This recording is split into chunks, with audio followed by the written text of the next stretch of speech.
బడ్జెట్పై AP ప్రభుత్వం కసరత్తు కొనసాగుతోంది. మధ్యాహ్నం 2 గంటలకు ఉన్నతాధికారులతో బడ్జెట్పై సమీక్షించనున్నారు. బడ్జెట్ ప్రతిపాదనలపై కీలక సూచనలు చేయనున్నారు. సంక్షేమం, అభివృద్ధి రెండింటికి పెద్దపీట వేసేలా బడ్జెట్ ఉండాలని ఇప్పటికే సీఎం అధికారులకు సూచించారు.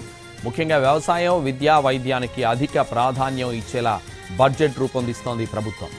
ఈ నెల 24 నుంచి అసెంబ్లీ సమావేశాలు ప్రారంభం కానుండగా ఈ నెల 28న అసెంబ్లీలో బడ్జెట్ ప్రవేశపెట్టనున్నారు.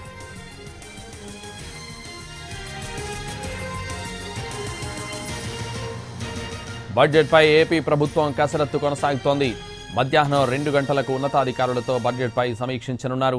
బడ్జెట్ ప్రతిపాదనలపై కీలక సూచనలు చేయనున్నారు. సంక్షేమం, అభివృద్ధి రెండింటికి పెద్దపీట వేసేలా బడ్జెట్ ఉండాలని ఇప్పటికే సీఎం అధికారులకు సూచించారు. ముఖ్యంగా వ్యవసాయం, విద్య, వైద్యానికి అధిక ప్రాధాన్యం ఇచ్చేలా బడ్జెట్ రూపొందిస్తోంది ప్రభుత్వం. ఈ నెల 24 నుంచి అసెంబ్లీ సమావేశాలు ప్రారంభం కానుండగా ఈ నెల 28న అసెంబ్లీలో బడ్జెట్ ప్రవేశపెట్టనున్నారు.